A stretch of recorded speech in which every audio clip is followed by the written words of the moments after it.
안녕하세요. 저는 30대 후반 미혼 여성입니다. 명절을 앞두고 있는 시점이 되니까 자연스레 가족 얘기가 많이 나오고 있는데요. 저도 분위기에 휩쓸려 가족 생각을 하다 보니 문득 마음이 씁쓸하여 글쓰게 되었어요. 원래 부모는 조건 없이 자녀한테 사랑을 준다고 하지만 모든 부모가 다 그런 건 아니라는 걸 저는 우리 엄마를 보고 깨달았습니다. 이것만으로도 이미 제 서사는 다 설명이 되지 않았나 싶네요. 지금부터 들려드릴 우리 엄마 얘기에 부디 비슷한 일을 겪는 분들이 없길 바라면서 사연 써내려가 볼게요. 저희 엄마는 단순히 제가 딸이라는 이유만으로 저를 미워했습니다. 아들만 키우고 싶었던 욕심이 과했던 분이시거든요. 저도 처음엔 단순히 성별 때문에 자녀를 그렇게 차별할 수 있다는 걸 믿지 않았어요. 제가 엄마의 심기를 어딘가 불편하게 만들었기 때문에 엄마가 저를 미워하는 거라고 생각했고, 그래서 엄마한테 잘 보이고자 엄청나게 눈치 보고 노력하며 살았습니다. 거의 학창 시절을 다 그렇게 보냈었죠. 엄마가 고작 성별 때문에 저를 미워하는구나 라고 확신하게 되었던 순간은 갑자기 찾아온 게 아니었어요. 저도 모르는 사이 편애가 차곡차곡 쌓이고 있었더라고요. 저는 어릴 적에 필수 교육 아니면 오빠처럼 학원을 다닌다든지 용돈을 받는다든지 엄마의 관심을 받아본 기억이 없습니다. 아무것도 몰랐을 나이에는 오빠가 그저 첫째니까 오빠 위주로 챙겨준다고만 생각했어요.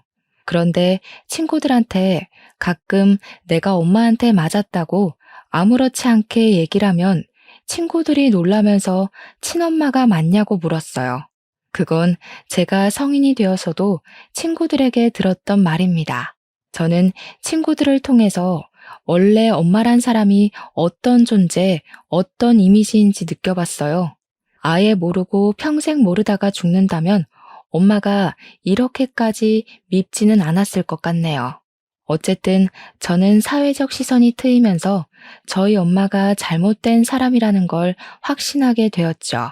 그나마 엄마긴 한가 보네 싶었던 순간은 대학 첫 등록금을 내줬을 때였습니다. 물론 그 이후엔 제가 벌어서 등록금 메꿔야 했지만 엄마가 유일하게 저를 위해서 의무적으로 하지 않아도 될 부분을 지원해 준 거였어요. 저한테는 그 첫 등록금의 의미가 컸었는데 사실 오빠한테는 이런 것들이 별것 아닌 일이었어요. 오빠는 대학도 엄마가 다 지원해주고 자취도 시켜줬거든요. 용돈도 따라주고요. 저는 자취는 꿈도 못 꿨습니다. 집에서 통학하면서 엄마가 시키는 집안일까지 하면서 살았어요. 엄마는 오빠가 원하면 간이랑 쓸개까지도 내줄 만큼 잘해줬는데요. 그런 엄마가 처음으로 오빠의 제안을 거절했던 적이 있었어요. 오빠가 결혼한다고 올케 언니 데리고 왔을 때 분가를 얘기했었는데 그걸 엄마가 절대 안 된다고 반대를 하더라고요. 일단 이유가 올케 언니 집안이 뼈저리게 가난했기 때문이었습니다.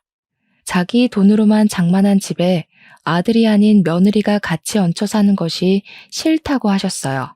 엄마 말대로 올케 언니 집에서는 신혼집에 보탤 만한 거액이 없는 형편이었습니다. 올케 언니 집은 빚이 없던 적이 없었고 사돈 어른들이 젊은 시절부터 노동하느라 몸이 다 망가져서 일도 못하고 있다고 했어요. 오로지 올케 언니가 사회복지사를 하면서 식구들을 먹여 살리고 있었다는데 솔직히 사회복지사 급여로 새 식구 먹고 살기엔 많이 빠듯하거든요. 그러니까 집도 변변찮은 달동네 같은 데 있을 수밖에 없었어요. 그런 곳은 집값도 옳게 안 쳐주는 그런 곳이었습니다. 올케 언니는 200만 원 조금 넘는 돈으로 부모님 병원비에 식비에 공과금 등등을 혼자 해결해야 돼서 결혼하기까지 모은 돈도 없었어요. 기초수급자 자격은 안 되는데 마치 기초수급자처럼 한 달 돈 받고 한 달 사는 수준으로 살았다고 들었습니다. 올케 언니가 없으면 사돈 어른들은 그냥 길바닥에 나앉을 신세라는 거예요. 그래도 올케 언니 외모가 출중한 편이어서 오로지 올케 언니 외모에 한눈 팔린 오빠가 엄마한테 결혼하겠다고 우기는 바람에 이 관계가 이루어질 수 있었던 겁니다. 엄마는 오빠의 결혼을 허락해주는 대신 합가를 내걸기도 했었거든요. 합가가 조건이 합의되지 않았으면 아마 엄마랑 오빠가 처음으로 대립하는 순간이 오지 않았을까 싶기도 하네요. 아무튼 결혼이 성사되었다고 모든 것이 잘 풀릴 것처럼 잘 된 건 아니었어요. 좋아하는 사람이랑 결혼을 하게 된 오빠는 마냥 좋았을지 몰라도 제가 본 올케 언니의 모습은 좀 불안해 보였습니다. 오빠를 좋아해서 결혼을 하는 것 같긴 한데 집안끼리 너무 수준 차이가 많이 나서 상견례부터 기죽어 있는 느낌이었어요. 그건 사돈 어른들의 모습도 마찬가지였어요. 그런 올케 언니 식구들 앞에서 엄마는 올케 언니 집안을 지적하며 상견례 자리에서도 대놓고 무시했습니다. 옷이 그런 것밖에 없으셨어요? 제가 그래도 건물주인데 건물주 사돈이라고 하기엔 영 체면이 안 사시네요. 웬만하면 저 만날 때만이라도 옷 한 벌 사입고 오세요. 그게 건물주 집안에 대한 예의라고요. 그래도 나름 단정하게 입고 온 건데 사부인 눈에는 영 부족했나 보네요. 죄송합니다. 그래도 우리 딸이 참 모난 곳 없이 잘 컸어요. 부모가 못나서 그렇지 좋은 부모 만났으면 장성을 해입니다. 잘 좀 부탁드려요. 뭐 장성할지 안 할지는 지켜봐야 아는 거고요. 결혼식 온전히 제 돈으로 나가는 거 아시죠? 애들 분가까지는 못 시켜줍니다. 그리고 앞으로 우리 며느리 되라인데 전화 연락은 자제해 주세요. 저는 우리 집에 있었던 일 어디서 말 나오는 거 딱 질색이거든요. 엄마는 사돈들이 가난하다는 이유만으로 쉽게 보는 건지 가리지 않고 막 뱉었어요. 누가 들어도 기분 상할 말이었는데 사돈 어른들은 절대 티를 내질 않았습니다. 딸을 위해서 참는 것 같았어요. 그나마 오빠가 작작하라고 말려서 엄마가 더한 수위를 넘기지 않을 수 있었습니다. 참고로 아빠는 자동차 관련 업체를 운영했었는데 일하다가 부득이한 사고를 당해서 돌아가셨어요. 제가 어릴 때 일이라서 잘 기억은 안 나는데 아빠가 워낙 미래에 대한 대비가 철저한 분이라 노후를 대비해 건물 한 채를 관리하고 있었다고 들었습니다. 안타깝게도 아빠가 돌아가시고 나서 그게 엄마 앞으로 상속이 되었는데 엄마는 그렇잖아도 계모 같은 성격을 건물주가 되자 더 군림하며 행동하였어요. 아무튼 저는 원래 용돈도 없었지만 엄마한테 달라고 구걸하느니 진작에 용돈 생각 자체를 포기했었습니다. 성인이 되고부터는 제가 아르바이트를 하면서 스스로 용돈벌이를 해나갔어요. 올케 언니가 제 예상대로 정말 착한 사람이었는데 저희 집에 올케 언니 들어오고 나서 제가 위로를 좀 많이 받았어요. 혼자 엄마한테 속 터지고 있던 마음을 올케 언니와 공유할 수 있어서 힐링이 되었습니다. 올케 언니랑 있는 시간이 좋긴 한데 한편으론 올케 언니가 저한테 자꾸 뭘 주려고 해서 미안할 때가 한두 번이 아니었어요. 아기씨, 이거 내가 사놓고 안 하는 목걸이인데 아가씨 할래요? 아가씨 목이 길고 하얘서 잘 어울릴 것 같아요. 언니, 저번에도 챙겨주시더니 또요? 저야 좋긴 한데 저 진짜 살면서 가족한테 관심 받는 거 처음이에요. 저 챙겨주는 사람 언니밖에 없어요. 처음엔 저도 모르게 착한 올케 언니에게 더 관심 받고 싶어서 괜히 힘든 소리도 많이 하고 고민 상담하면서 위로도 갈구했었어요. 그때마다 올케 언니는 제 마음을 귀신같이 알아채고는 친언니처럼 진심으로 저를 보듬어 주었습니다. 올케 언니 덕분에 원래 가족이란 건 이런 거구나 생각했어요. 그래서 올케 언니에 대해 마음이 많이 열렸고 저도 엄마 몰래 올케 언니를 많이 도와주었습니다. 혼자 집안이라는 서름을 누구보다 제가 잘 알고 있기 때문에 저는 올케 언니에게 그런 감정을 느끼게 해주고 싶지 않았어요. 올케 언니가 엄마한테 이리 치이고 저리 치이는 걸 많이 봤거든요.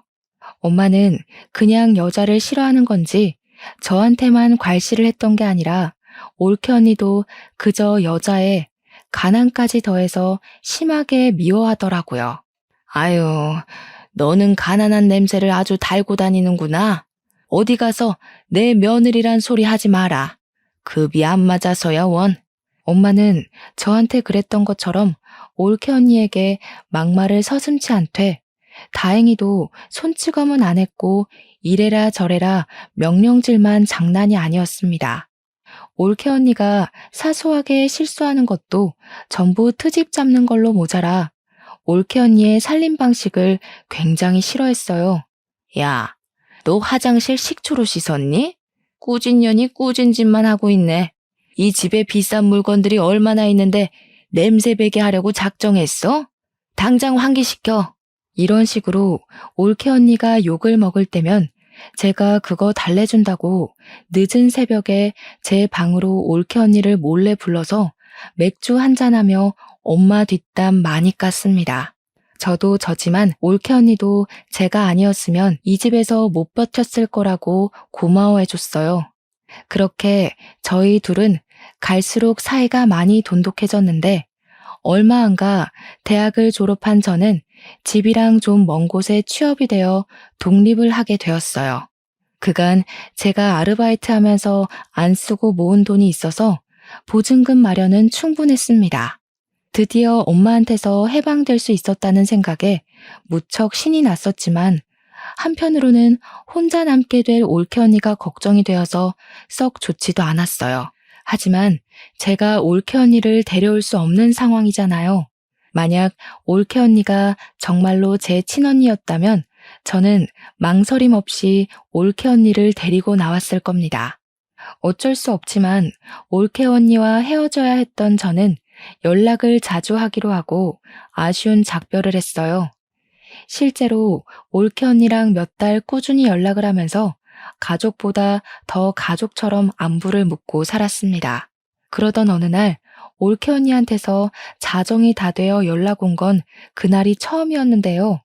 언니가 우리 집에서 하룻밤 신세 질 수 있겠냐고 묻더라고요. 너무 놀라서 이 늦은 시간에 오겠다는 거냐고 되물었으나 제가 잘못 들은 건 아니었더라고요. 그런 부탁을 하는 올케 언니 목소리가 많이 안 좋아 보여서 저는 택시로 마중을 나갔습니다.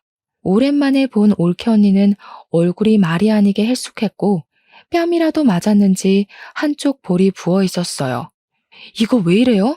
설마 엄마가 이랬어요? 엄마가 이제 언니 때리기까지 하는 거예요? 그냥 좀 실수로 그릇을 깼는데 이렇게 됐어요. 제가 잘못한 건데요, 뭘. 근데 좀 속상해서 아가씨가 너무 보고 싶더라고요. 늦은 시간인데도 연락 받아줘서 고마워요. 올케 언니는 거짓말을 잘 못하는 사람입니다. 그래서 저는 올케 언니 잘못으로 뺨을 맞았다는 게 거짓말이라는 걸 눈치챘어요. 집에 가서 올케 언니랑 제대로 대화를 해보았는데 역시나 올케 언니 실수 때문에 맞은 게 아니었더라고요.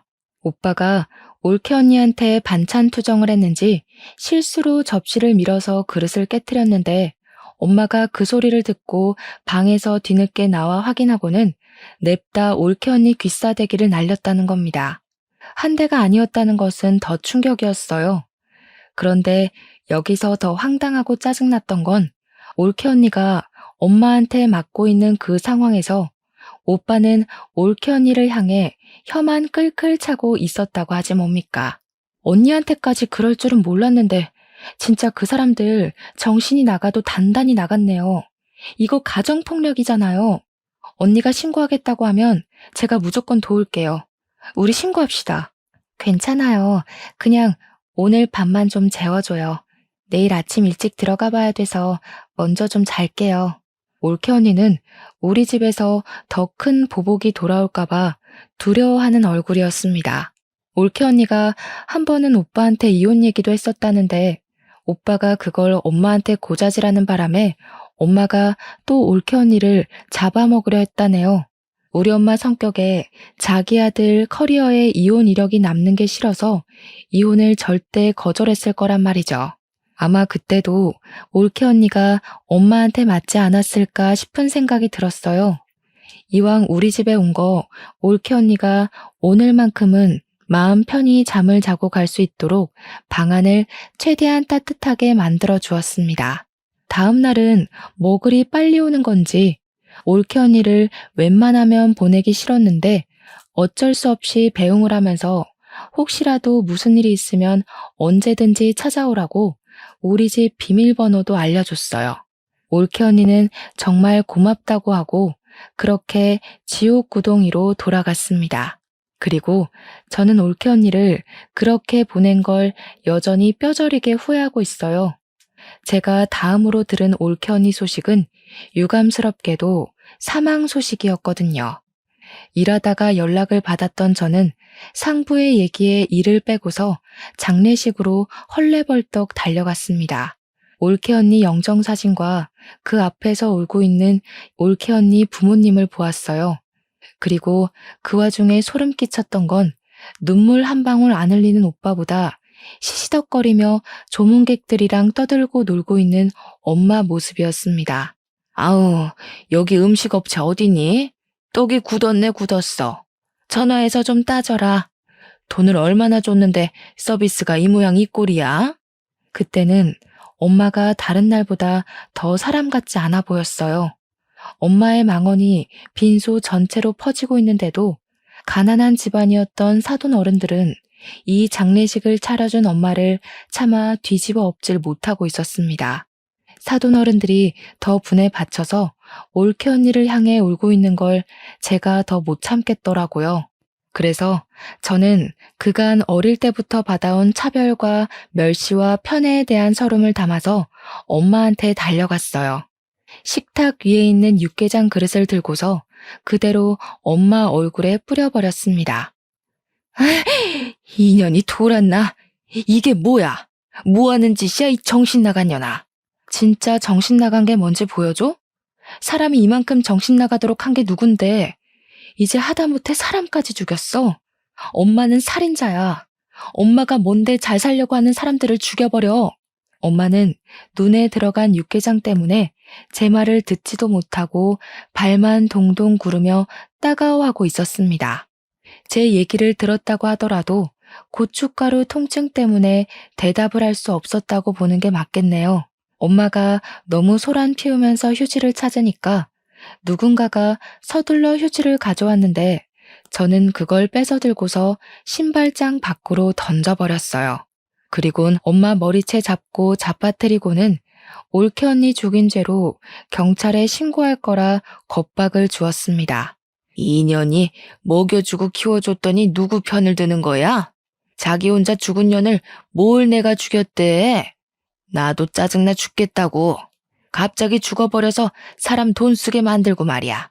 부조금 다 내가 가져갈 거니까 아무도 손대지 마.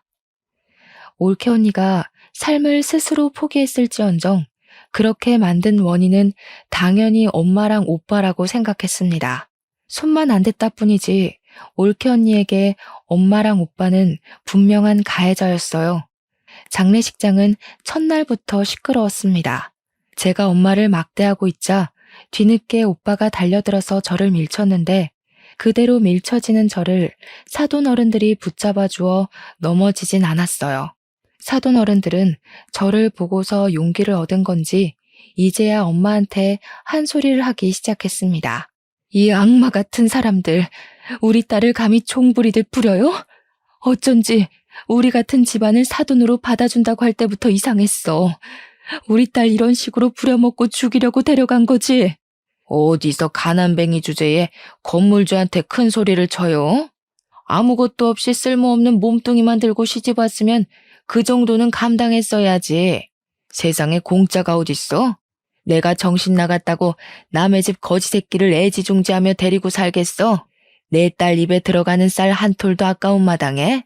엄마는 오빠 덕분에 겨우 눈을 뜨고는 우리한테 삿대질을 하면서 망언을 퍼부었습니다. 그러면서 자기가 차린 장례식장이니 당장 꺼지라고 아니, 올케 언니 장례식 여기서 정리하자고 난동 부리기 시작했어요. 결국 보안 직원 오면서 상황은 정리되었습니다.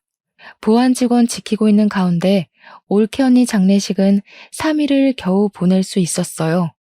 엄마랑 오빠 때문에 올케 언니 앞에서 마음 터놓고 울어보지도 못하고 완전 냉전 상태로 장례식을 마무리했습니다. 저는 이대로 올케 언니를 억울하게 보낼 수 없었어요. 끝까지 잘잘못 모르는 악마 같은 제 가족을 벌 주고 싶었습니다. 저도 그만한 도전을 해볼 수 있는 직장인이었으니까요. 가장 먼저 찾아간 곳은 바로 우리 집이었어요. 언니의 물건이 다 그 집에 있으니까 들어가기 끔찍한 그곳을 제 발로 찾아갔습니다. 아이고, 가난뱅이 자식 납시였네. 네가 거기서 감히 남의 집 사람들을 옹호해? 이제 너는 내 딸 아니야. 내 집에서 당장 나가. 내가 언제 엄마 딸이었던 적은 있어? 자식이라고 낳았으면 조건 없이 당연히 해줘야 되는 의무 말고는 엄마가 나한테 뭘 해줬는데? 대학 등록금 한 번 내준 거? 그건 엄마가 자식한테 해주는 지원이 아니라 내가 엄마 뒤치다꺼리한 비용으로 받은 거지. 엄마가 나한테 뭘 해줬다고 생각하는 것만큼 나도 엄마한테 똑같이 해주느라 힘들었으니까 그딴 걸로 생색낼 생각 마.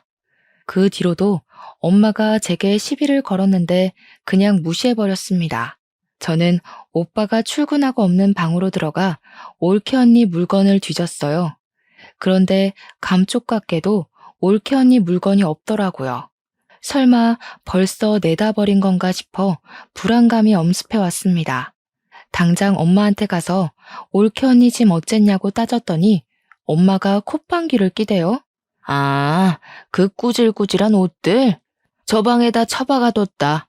갖다 버리려다가 내 손 더러워질까봐 놔뒀는데 얼른 좀 치워버려.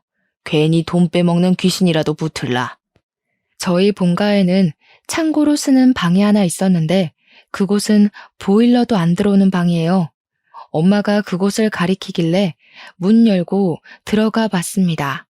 사용하지 않는 곳이라서 전등 설치도 안 했기 때문에 창문도 없는 그 방은 깜깜 그 자체거든요.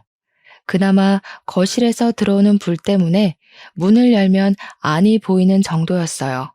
그렇게 확인한 방 안은 정말 경악할 정도로 말이 안 나왔습니다.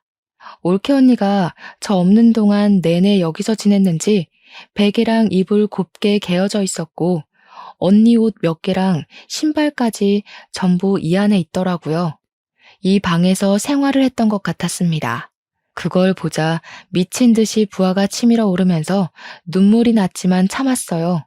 당장의 감정 때문에 엄마랑 오빠를 더 크게 벌할 수 있는 기회를 놓칠 순 없었습니다. 저는 꽤 큰 가방을 들고 왔으나 챙길 것 몇 없는 언니의 물건을 전부 가방에 담고 집을 나왔어요.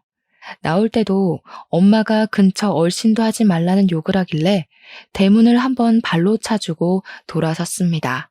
그러고는 그 짐을 사돈 어른 댁에 전달해 주었어요. 사돈 어른들은 언니의 조촐한 유품들을 보면서 또 한 번 눈물을 흘렸습니다. 정말 고마워요. 우리 딸한테 사돈 아가씨처럼 좋은 동생이 있었다면 이렇게 외롭게 가진 않았을 텐데 우리 딸에게 좋은 가족이 되어주어서 정말 고맙습니다. 안사돈 어른은 난임이라서 올케 언니도 힘들게 얻은 자식이라고 했습니다. 힘들게 얻은 자식을 지켜주지도 못하고 그렇게 황망하게 보냈으니 저는 상황을 이렇게까지 만든 엄마가 더더욱 악마로 느껴졌어요. 저는 꼭 올케 언니의 억울함 풀어주겠다고 근거 없는 약속을 했고 사돈 어른들을 위로해 주었습니다. 원래는 바로 집에 가려고 했는데 사돈 어른들이 보채서 저녁까지 먹고 갔어요. 저를 세심하게 챙겨주는 사돈 어른들 관심을 받으면서 올케 언니 생각이 많이 났습니다. 사돈 어른들과 올케 언니의 마음이 비슷하게 닮아 있는 것 같았거든요. 맛있게 식사를 마친 저는 설거지를 대신 해드리려고 했어요. 그런데 갑자기 방에서 나온 바깥 사돈 어른이 제게 하얀 봉투를 내미는 바람에 다시 자리에 앉게 되었습니다. 장례식 때 도와줘서 고마워요. 아가씨 없었다면 우리 딸 3일장도 못 치렀을 거예요. 이건 고맙다고 주는 사례비예요. 네? 아니에요. 저 이런 거 받으려고 그랬던 거 아니에요. 올케 언니는 저한테도 가족 이상으로 좋아했던 사람이었어요. 저도 화가 나서 그랬던 거지. 절대 뭘 바라고 그런 거 아니니까 이러지 마세요. 먼저 떠난 우리 딸이 종종 전화 와서는 아가씨 얘기를 했었어요. 친동생 있는 집안 안 부럽다고 그렇게 좋아했었는데 그게 내가 내내 고마워서 그래요. 너무 거절하는 것도 그분들께 예의가 아닌 것 같아서 저는 결국 그 봉투를 받아야만 했습니다. 그리곤 그 돈을 고이 모셔뒀다가 다음에 사돈댁 집들이 선물이나 사가야겠다고 생각하면서 나왔어요. 집으로 돌아가는 동안 택시 안에서 올케 언니 생각이 너무 많이 나서 저도 울음이 터져버렸습니다. 그렇게 택시에서 기력을 다 빼고 집 건물로 들어갔는데 그때 제 눈에 우편함이 들어왔어요. 생각 없이 우편물을 뽑았더니 거기에 올케 언니 이름으로 된 봉투 하나가 있더라고요. 저는 얼른 집에 돌아가서 그 우편물을 뜯어보았습니다. 거기엔 웬 USB 하나랑 언니 휴대폰, 병원 진단서, 그리고 언니 유서로 보이는 편지가 있었어요. 내용에는 제게 고맙다는 내용과 엄마랑 오빠가 언니를 어떻게 괴롭혔는지 폭행 장면, 폭언 녹음도 있었습니다. 그리고 중간에 언니가 가출한 것으로 예상되는 녹취도 담겨 있었어요. 가출을 했으면 쭉 도망칠 것이지 왜 며칠만 나갔다 온 것일까? 그게 좀 궁금했는데 그 내용은 따로 설명이 없었습니다. 어쨌든 집으로 돌아온 올케 언니는 다시 시작된 괴롭힘에 괴로워서 결국 스스로 안 좋은 쪽을 선택한 것 같았어요. 그 사실은 언니가 남긴 이 우편물들로만 봐도 정황이 확실한 부분이었습니다. 그리고 유서에는 좀 충격적인 사실이 적혀 있었는데요. 그 안에는 보육원 주소가 적혀 있었고 그게 올케 언니 아기라는 내용이 담겨 있었어요. 오빠의 자식이 맞지만 올케 언니가 일부러 가족들에게 임신 사실을 알리지 않았다고 합니다. 그 문구를 보자 올케 언니가 어느 날을 기점으로 부쩍 살이 오른 걸 본 적이 있었는데 그게 임신 때문이었나 싶은 직감이 왔어요. 그 당시 제가 올케 언니에게 몸매 변화에 대해서 물은 적도 있었거든요. 요새 살기가 편한가 식욕이 자꾸 오르네요. 아무래도 살 좀 빼야 될 것 같죠? 아가씨는 어떻게 그리 날씬하고 예뻐요? 그땐 올케 언니가 제가 묻는 말에 능청스럽게 대답하고 주제를 돌리길래 전혀 눈치를 못 챘습니다. 근데 그게 임신 때문이었다니. 그렇다면 녹화 장면에서 가출을 한 걸로 보이는 그건 출산을 해야 했기 때문이었나 하는 생각이 들었어요. 엄마랑 오빠는 원래 언니한테 관심이 없었으니 언니가 저한테 그랬던 것처럼 능청스럽게 변명을 했다면 그들은 그냥 곧이곧대로 언니가 살이 쪘구나 그렇게 믿었을 겁니다. 그러니 올케 언니 임신 사실은 당연히 몰랐겠죠. 아무튼 편지에는 올케 언니가 자신의 아기를 부디 엄마랑 오빠한테 알리지 말아달라는 부탁이 적혀 있었어요. 오빠와 엄마의 인성을 알면 저 같아도 그랬을 것 같긴 합니다. 그리고 올케 언니가 써놓은 문구 중에는 아들이 아닌 딸을 임신해서 두려웠다는 말도 적혀 있었는데요. 아이가 핍박받고 자랄 게 겁이 나 식구들에게 비밀로 하고 보육원에 맡길 수밖에 없었다는 뉘앙스가 있었어요.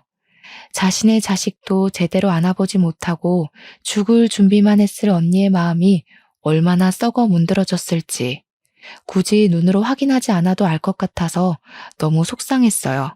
그렇게 착한 언니는 이렇게 가면 안 되는 사람이거든요. 아이랑 같이 행복하게 살 자격이 있는데 왜 우리 가족이랑 연이 되어서 이렇게 생을 마감해야 했는지. 우리 언니를 망쳐놓은 것이 제 엄마랑 오빠라는 게 정말 끔찍했고 누군가를 해코지하고 싶단 마음이 처음으로 들었었어요. 언니의 편지 마지막 멘트에는 저한테 미안하고 고마웠다는 말까지 있었는데 그 진심 어린 말에 저는 정말 많은 죄책감을 느꼈습니다. 언니가 쓸쓸한 선택을 하도록 신경을 못 써준 게 너무 미안했고, 쓸쓸하게 떠나는 순간에도 옆에 있어준 사람 하나 없었다는 것이 너무 미안했어요. 저의 슬픔은 오빠랑 엄마를 향한 분노로 변질되어 커졌습니다. 일단 저는 급히 아이를 찾으러 보육원을 먼저 갔어요. 그곳에서 올케 언니가 맡긴 갓난 여자 아기를 만났습니다. 다행히도 언니 딸은 개 같은 오빠를 닮지 않고 하얗고 예쁜 언니를 닮았더라고요. 이 예쁜 아이를 떼어놓아야만 할 때의 언니 심정은 이루 말할 수 없을 만큼 괴로웠겠죠. 저는 아이 소식을 사돈 어른들께 알린 후 데려갔습니다. 다행히 출생신고는 되어 있었는데 조금 늦게 안 사실이지만 당황스럽게도 아이 이름이 제 이름과 같더라고요. 언니가 저를 그만큼 생각해줬다는 것 때문에 제가 얼마나 더 울었는지 모릅니다. 눈물이 나면 날수록 차오르는 분노 때문에 저는 당장 사돈 어른들에게 변호사를 알아봐 주었어요. 사돈 어른들이 올케 언니를 위한 소송을 할 수 있도록 변호사랑 같이 준비를 했습니다. 올케 언니는 아이가 있다는 사실을 밝히지 말아달라고 했지만 양육비를 뽑아내기 위해선 어쩔 수 없었고 양육비 청구 소송까지도 빠짐없이 받아낼 생각이었어요. 우리 예쁜 조카는 사돈 어른이 엄마 몰래 키워주기로 했습니다. 구청에 가서 사돈들이 지원을 받을 수 있는 혜택도 알아봐 줬어요. 그리고 제게 가장 중요한 소송, 그걸 자랑하려고 직접 소송장을 가지고 본가에 직접 찾아갔습니다. 근데 어처구니 없게도 집 앞에 웬 다른 아가씨가 하나 있더라고요. 엄마랑 문 앞에서 대화를 하는 것 같았는데 저도 모르게 계단 쪽으로 숨어서 그 상황을 엿들었습니다. 혹시 몰라서 몰래 휴대폰 렌즈만 들이밀어 영상도 촬영했죠. 어쩜 이리도 착할까. 우리 아들이랑 너무 잘 어울리는 한 쌍이다. 이제 뭐 필요한 거 있으면 이 시애미한테 얼마든지 말해. 그리고 앞으로는 무겁게 한우 같은 거 사들고 오지 마. 귀한 우리 며느리 손 상할까봐 내 마음이 조마조마하다. 아주 기가 막히지 않습니까? 엄마는 올케 언니 떠난 지 얼마나 됐다고 그새 다른 아가씨를 구해서 오빠 재혼을 준비하고 있었어요. 저는 바로 소송장을 감추고 그 아가씨랑 엄마가 대화를 끝내고 엘리베이터 쪽으로 나올 때까지 숨어서 기다렸습니다. 한 20분 대화가 이어졌을까? 둘이서 사이좋게 인사를 나누고 현관문이 닫혔어요. 아가씨가 엘리베이터 쪽으로 오길래 저도 그제야 제 모습을 드러냈습니다.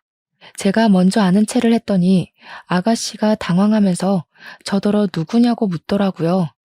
1001호 집안의 딸이에요.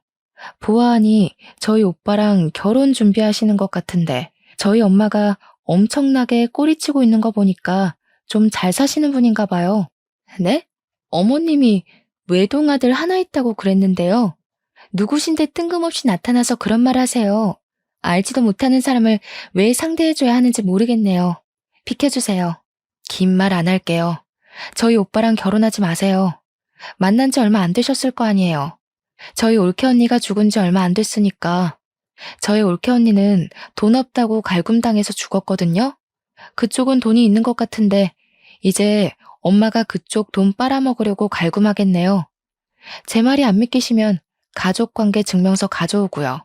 아가씨는 제 말에 당황해서 일단 답변을 못했습니다.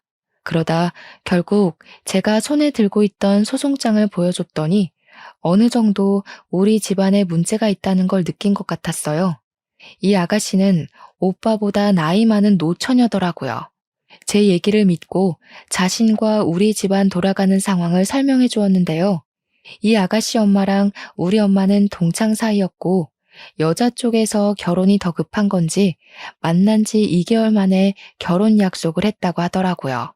만난 지 2개월이면 올케 언니가 죽기 전이란 말이죠. 오빠가 바람까지 피웠다는 뜻입니다. 어쨌든 죽은 올케 언니가 오빠와 혼인신고를 안 했기 때문에 그 아가씨는 오빠가 결혼을 했었던 유부남이란 사실도 모르고 있었어요. 저는 더더욱 그분에게 이 결혼 절대 하지 말라고 신신당부를 했습니다. 그러자 아가씨가 당황하더니 사실 이번 주 주말에 상견례 날짜가 잡혀 있다고 하더라고요. 엄마는 저를 아예 가족에서 배제하기로 작정했나 봐요. 딸이 있다는 사실도 안 알리고 오빠가 상견례 한다는 사실도 알리지 않은 것 보면 말이죠. 뭐 이런 정황만 봐도 유부남인 게 들킬까봐 그런 게 뻔하네요. 오히려 잘 됐다고 생각했어요. 저는 아가씨에게 그 상견례 장소랑 시간만 알아내서 깽판 치러 찾아가기로 계획을 바꿨습니다. 그렇게 예고 없이 들이닥친 상견례 자리에서 엄마랑 오빠는 제 얼굴을 보자마자 하얗게 질려버렸어요. 아가씨는 이미 자기 가족들에게 제가 깽판 치러 올 걸 알렸는지 엄마랑 오빠만큼은 놀라지 않더라고요. 저는 가져온 소송장을 아가씨 식구들에게 전부 보여주었습니다. 그리곤 당신 딸이 만약 이 결혼을 한다면 죽은 올케 언니 꼴 날 거라고 낱낱이 알려주었어요. 그리곤 오빠가 혼인신고는 안 했을지언정 사실 결혼을 한 유부남이라는 사실도 밝혀주었습니다. 심지어 올케 언니가 시모의 갖은 핍박과 폭언에 더 이상 살고 싶지 않아 스스로 목숨을 끊겠다는 내용의 비디오 영상까지 보여주었죠. 그곳에는 엄마가 올케 언니를 함부로 대하는 장면이 노골적으로 담겨 있었어요. 근데 여기서 돌아가는 상황을 알고 보니 아가씨 집에서 이미 엄마한테 명품백을 몇 개 해줬나 보더라고요. 게다가 엄마가 건물주 신분을 내세우면서 예단비로 1억까지 요구한 상태였고요. 새 사돈 되시는 분은 저렴하기 짝이 없는 엄마의 행실에 결국 화를 참지 못하고 자리에서 일어났습니다. 그리곤 식탁 위에 있는 따뜻한 차를 엄마 얼굴에 뿌려버리는 거 아니겠습니까? 우리 딸이 어제 그런 말 할 때는 그래도 동창이니까 네 말을 믿었어.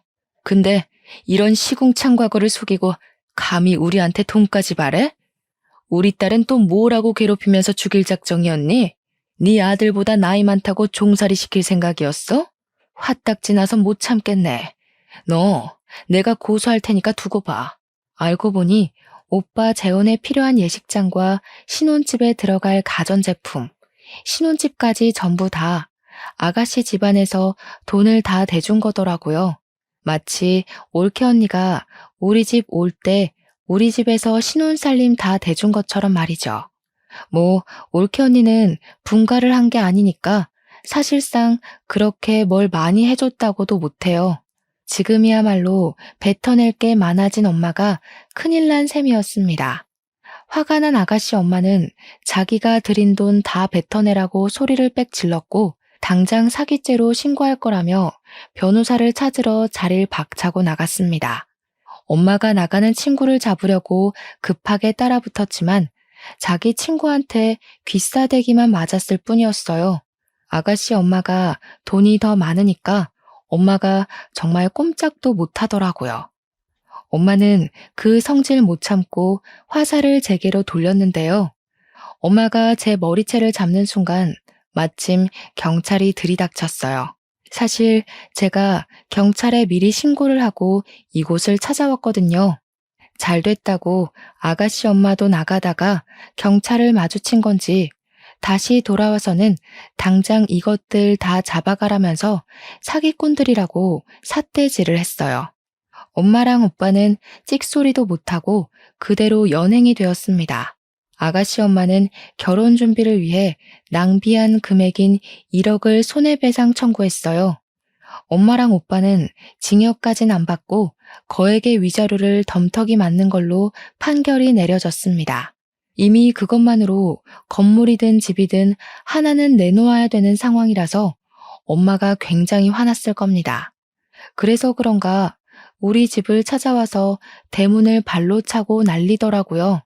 문 열기는 싫고 인터폰 켜고서 꺼지라고 한마디 해줬더니 엄마가 초인종에 대고 쌍욕을 하는 거 아니겠어요? 내가 너를 낳는 게 아니었는데 진짜 너는 집안의 수치다. 어떻게 한 번도 엄마 인생에 쓸모가 있던 적이 없냐?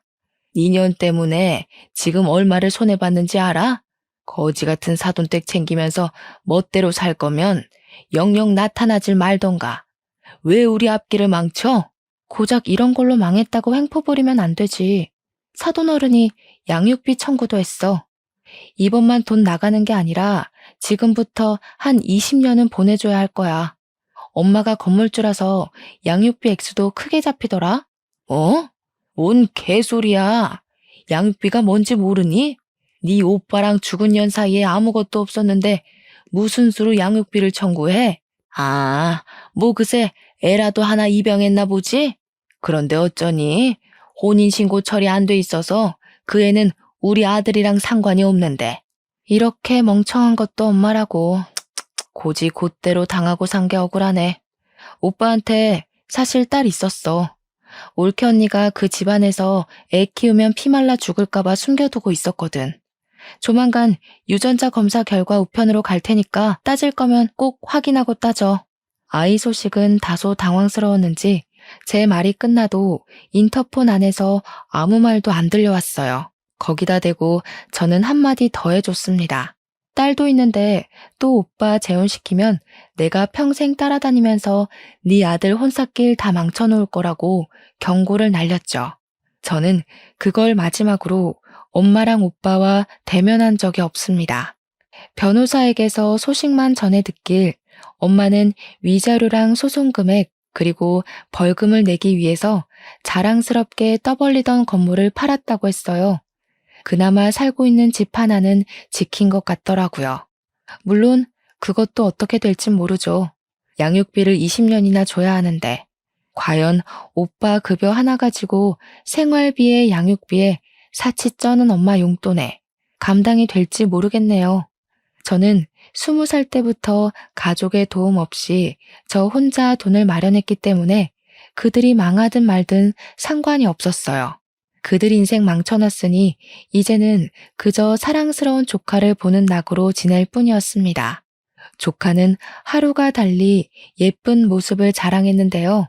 올케 언니랑 전체적인 느낌이 닮았으나 가장 닮은 게 웃는 얼굴이더라고요. 조카가 웃을 때마다 언니 생각이 나서 한 번씩 마음이 저려요. 그래도 떠난 언니가 이제는 마음 편히 발 뻗고 잘 수 있게 제가 조카를 평생 책임지고 보살펴 줄 생각입니다.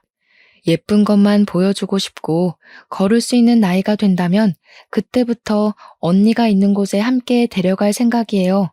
조카가 엄마의 얼굴은 알면서 자랐으면 좋겠거든요.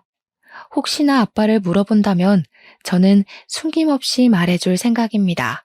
물론 그건 조카가 그 정도의 아픔을 감당할 나이가 되면 말이죠. 이제 그만 그들 신경 안 쓰고 잘 살 수 있겠지 하고 마음 놓던 시기에 뜬금없이 오빠한테 연락이 온 적이 있었어요. 철천지 원수 같은 오빠는 어이없게도 딸 얼굴 한번 보고 싶다며 연락을 했더라고요. 그 말을 듣는데 더 들을 것도 없이 화가 나서 저는 오빠한테 바로 미쳤냐고 절대 싫다고 거절했습니다. 오빠가 아빠 자격이 있다고 생각해? 언니가 오죽 겁이 났으면 임신한 사실도 숨겼겠어. 출산도 몰래 집 나가서 혼자 해결하고 몸 회복도 안 됐는데 집에 돌아와서 또 괴롭힘 당했어. 언니가 그렇게 괴로울 동안 오빠는 뭐 했는데? 오빠는 엄마랑 뭐 다를 거라 생각해? 오빠는 그냥 조카 양육비만 다달이 보내면 돼. 그게 내가 오빠한테 봐줄 수 있는 유일한 아빠 노릇이야. 오빠는 제 경고에 아무런 말도 하지 못했습니다. 그제야 자기도 잘못한 걸 뼈저리게 느낀 건지 다행히도 성실하게 양육비를 보내주곤 있어요. 만약 안 보낸다면 제가 또 가만히 있지 않을 겁니다. 엄마는 여전히 반성도 없어요. 오빠가 가끔 문자로 엄마 감당하기 힘들다고 연락이 오는데 엄마가 정신 나가서 그런가 이젠 아들한테도 성질을 부리나 봅니다. 저러다가 그나마 있는 아들 하나한테도 버림받아봐야 정신을 차리는지 모르겠네요. 제가 조금 더 빨리 철이 들고 사회에 대해 잘 알았더라면 올케 언니를 우리 오빠랑 결혼시키지 않았을 텐데 이건 아마 제 평생의 후회로 남을 것 같습니다. 그 사실 때문에 사돈댁에 더 자주 찾아가긴 해요. 마치 본가를 찾아가듯 마음 편한 걸음으로 주말에 한 번씩은 갑니다. 조카가 좋아하는 인형이랑 용품들 챙겨가고 사돈어른들 옷도 몇 벌씩 선물해주고 있어요. 제 급여가 떵떵거릴 만큼 많은 건 아니지만 용돈을 딱히 쓸 데도 없고 또 사돈댁이 제게는 본가 같은 기분이 들어서 그렇게 하고 싶더라고요. 사돈 어른들도 제게 더는 존댓말을 하지 않아요. 정말 딸처럼 이름을 불러주면서 제 생일까지 기록해놓고 챙겨주신답니다. 이런 게 남들 다 누리고 있는 가족 사이라면 저는 아마 사돈댁과 계속 이런 연을 이어갈 것 같아요. 비로소 소중한 사람들과 화목하게 사는 것이 무엇인지 느끼고 있는 요즘입니다. 글이 길었죠? 변변찮은 내용이었을지 모르겠지만 긴 글 들어주셔서 너무 감사합니다. 날이 많이 따뜻해졌는데 우리 모두 가족들과 나들이 다니면서 소중한 추억 많이 만듭시다.